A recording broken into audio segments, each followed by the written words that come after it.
Hello everyone, আসসালামু আলাইকুম। সবাইকে তা হরণ ভালো আসুননি। সবাই কেমন আছেন? ভালো আছেন?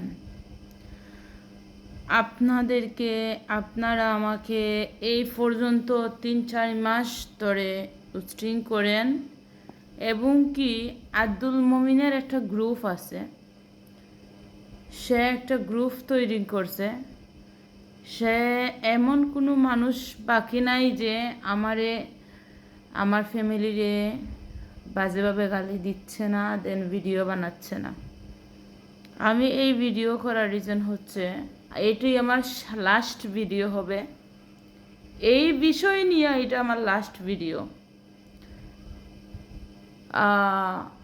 কমলগঞ্জ রিয়াদ নামে একটা ছেলে ভিডিও আপলোড করছিল যে তোমরা তাইর মারে তুললা, তাইর বাপরে তুললা, তাইর বংশ তুললা গাইলেও না, তাই দুষ করছে, তাইরে নিয়ে গালাগালি করো। তখন এই কমলগঞ্জের রিয়াদ নামের ছেলেটা, প্রবাসী ছেলেটারে মনে হয় 100 আইডি থেকে আব্দুল মমিন যে নাম, উনার উনার যে ফ্রেন্ড সার্কেল আছে 100 আইডি থেকে রিয়াদ নামের ছেলেটারে গালাগালি করা হয়েছে যে রিয়াদ দালাল, এই করছে সে করছে, সেটা হেদিনকার পরশুদিন 7 তারিখের ঘটনা হচ্ছে। আপনারা তো দেখছেন, আমি কি আর আপনারা দেখাইমো, আপনারা তো অবশ্যই দেখছেন।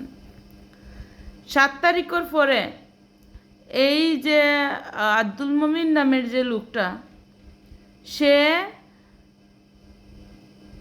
কতটুকু সীমা লঙ্ঘন ছাড়াইছে। আমি একটা তার বয়স অনুযায়ী আমি একজন ছোট মানুষ, আমি ভুল করতাম পারি, আমার গেলেই তো পারে, শাসন করতে পারে। এবং কি আব্দুল মমিন আমার বাড়ি অবধি ছিল, সে আমার বাড়িতে এসে আমারে বলতে পারতো কিছু, ওয়েলকাম, আমার বাড়িতে এসে বলতে পারতো, কিন্তু না, সে ভিডিওতে আমার একটা ছোট্ট বেবিকে নিয়ে কি রকমের ভাষা ইউজ করছে। আপনারা তো আমাকে খারাপভাবে গালি দিচ্ছেন, আমি ভালো না, আমি ভিডিও আপলোড করি। কাইন্ডলি আপনাদেরকে এই মাঝে আরেকটা কথা আমি বলে দিই, এত বড় ভিডিও হয়ে যাবে। আমি দেখেন ডাক্তার, অলরেডি আমি সিক, আমি সাইকিয়াট্রিস্ট দেখাতে বাধ্য হয়েছি, আমাকে মেডিকেলাইজ করা হয়েছে।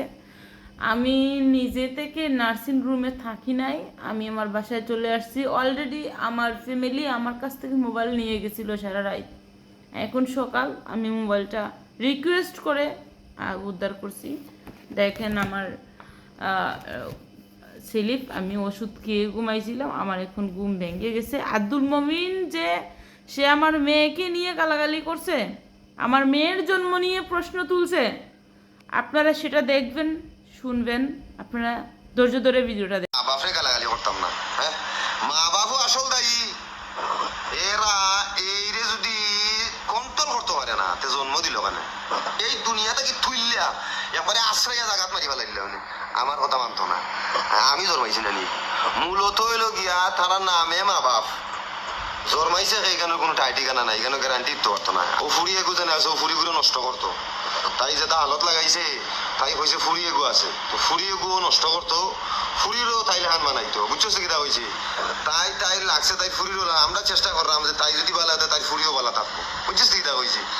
আর বাস্তবতা বলতে ফুরিয়ে গু থার যেগুই ফালাইয়া গেছে, তার না খার, তার তো কোনো গ্যারান্টি নাই। আমার শিশু বাচ্চারে নিয়ে প্রশ্ন তুলছে, অনেকেই আমারে গালাগালি করেন, আমি ভিডিও বানাই, এসব ভিডিও হয় না। হ্যাঁ মানছি, সরি আছি, আমি এসব ভিডিও বানাইছি, আমি সরি। যেই একটা ইস্যু ক্রিয়েট করছে যে আমি তার সুন্নতি দ্বারে নিয়ে কথা বলছি, আমি তার সুন্নতি দ্বারে নিয়ে কথা বলি নাই, আমি বলছি সেটা আমি কি আপনাকে এক্সপ্লেন করব, দেখাবো? আমি তাকে বলছি যে তুই একজন দাড়িওয়ালা ব্যক্তি হয়ে, একজন মুরব্বী হয়ে, আমার বাবার বয়সী হয়ে তুই আমাকে এভাবে কিভাবে গালি দেস, আমি আপনাকে সেটাও দেখাচ্ছি কিভাবে সে আমাকে গালি দেয়। নর্তকী রে, নর্তকী হইল সমস্যা। আচ্ছা এই নর্তকী, তোরে আমি নর্তকী ডাকছি।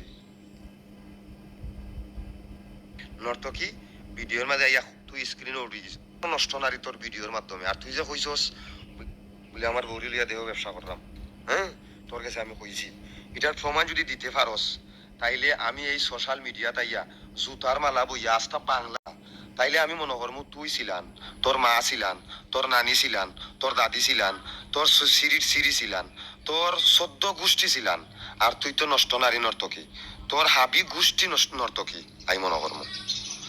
আর সুতমারাউনি তুই গোবিন্দগঞ্জ আধা ঘন্টা বেশি না 10 থেকে 15 মিনিট 10 আমি মনে করবো। আর সুতমারাউনি তুই গোবিন্দগঞ্জ পয়েন্ট ফাড়া মারিয়া আমার কইস বলে আমি গোবিন্দগঞ্জ পয়েন্টও আছি আর আমার কোনটা ফারলে খবর আইয়া। যদি গোবিন্দগঞ্জ পয়েন্ট ফাড়া মারিয়া কইয়া আর গোবিন্দগঞ্জ পয়েন্টে তুই থাকতে পারস আধা ঘন্টা বেশি না 10 থেকে 15 মিনিট 10 থেকে 15 মিনিট যদি তুই গোবিন্দগঞ্জ পয়েন্ট থাকিয়া ফাড়া মারিয়া খোঁজ বলে আমি গোবিন্দগঞ্জ পয়েন্ট আছি, আমি গোবিন্দগঞ্জ পয়েন্ট ছাড়ি দিম। আর গোবিন্দ আমি আপনাদের কাছে প্রশ্ন, এই রকমের ভিডিও আমি অনেক করছি, আমি আপনাদের কাছে প্রশ্ন রাখলাম। দেন আমি আমার যদি অন্যায় করি সেটার তো অবশ্যই বিচার হবে।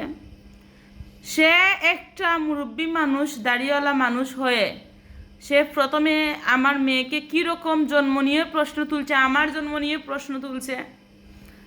সে আমারে প্রকাশ্যে হুমকি দিছে যে আমি গোবিন্দগঞ্জ যদি আধা ঘন্টার জন্য যাই তারে বলে যাই সে আমারে কি করবে সেটা তো আপনারা দেখছেন। এখন অনেকেই বলবেন যে মেয়েটাও তো মুখ বন্ধ করছে না। বাবারে, বুবারও শত্রু থাকে, বুবারও শত্রু থাকতো না, এখন আমি দেখি বুবারও শত্রু আছে। প্রথম যে ভিডিওটা উনি আমারে নিয়ে গালাগালি করছিল, এই নর্তকী, এই বেশ্যা বলে গালাগালি করছিল, তখন আমি ওনাকে বলছিলাম যে উনি যে আমাকে এই ভাষায় গালাগালি করতেছে। গাইস, আমিও লিটারালি অনেক অসুস্থ, আমার হাতে মোবাইল ছিল না সারা রাত। এখন আমি রিকোয়েস্ট করে মোবাইল নিয়ে আসছি, কারণ আমাকে অনেকেই ভুল বুঝতেছেন। আপনারাই বলেন, আমি ওসমানী মেডিকেল একটা রুগী দেখতে গেছি, সেই রুগী দেখার মধ্যে এই লোকটা কি পরিমাণ আমারে হ্যারাসমেন্ট করছে, আমার অনুমতি ছাড়া আমার ভিডিও কইরা সারা বিশ্ব জুড়ে ভাইরাল কইরা দিছে। এটা কোন ধরনের রাইটিং, কে এইটা রাইট দিছে? কোনো আইন রাইট দিছে? এবং কি একটা পুরুষ মানুষ আমার রিস্কিউ করছিল করি, তারে নিয়ে আমার নিয়ে প্রচুর বাজে মন্তব্য করে। এই লোকটারে আমি তুলতাম চাই না, উনি একজন সম্মানী ব্যক্তি, উনারে আমি দেখাইতাম চাই না। বিভিন্নভাবে ছবি এডিট করে এই লোকের সাথে আমার গুম পাড়াইতেছে, এই লোকের সাথে আমারে আঞ্জামারি ধরাইতেছে, এই লোকের দালাল বলা হইতেছে। অ্যাকচুয়ালি আমি এই জায়গার কোনো মানুষ চিনি না। যেই ছেলেটা আমাকে আটক করছে বলতেছে, সেই ছেলেটাকেও আমি চিনতাম না। তবে পরে আমি ওর আইডি ভিজিট করে দেখি ওই আমাকে নিয়ে গালিগালাজ করে রোস্টিং ভিডিও আপলোড করতো।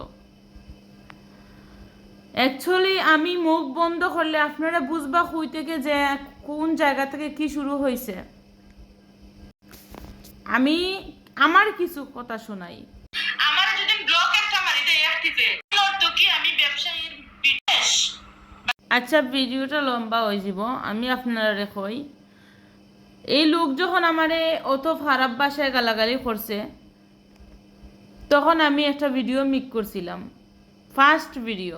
আমি যে নর্তকী ব্যবসায়ী হইয়া গাইলাইছে, তখন আমি অক্টও বুঝাইছি যে আমি খারাপ মানুষ, তোমরা সকলে আমার ব্লগ করে দাও, আমার ভিডিও দেখো না, আমার বাপ মা তুলা গালাগালি কইরো না। আমি একটা আব্দুল মমিন, গোবিন্দগঞ্জের আব্দুল মমিন যে যিনি মুরব্বীর, উনাকে বলছিলাম। এই ভিডিও বানানোর পরে উনি এমন চেতা দিছে, এই ভিডিও বানানোর পরে উনি এমন চেতা দিছে, আমার আপনারা তো দেখাইলাম আমার দাদি নানি আমার 14 গোষ্ঠীর আছে না। কোন আইনের মধ্যে পড়ে যে আমি একজন মানুষ আমারে গালাগালি করব? আমার কবর থেকে দাদি, আমার নানি, আমার মা, আমার গোষ্ঠী কি দুষ্টা করছে, উনি আমার মেয়ের জন্ম নিয়েও প্রশ্ন তুলছে। আমি দোষী, আমি মানি আমি বালা নাই, আমি খারাপ, আমারে তোরা খারাপ গালি দেয়।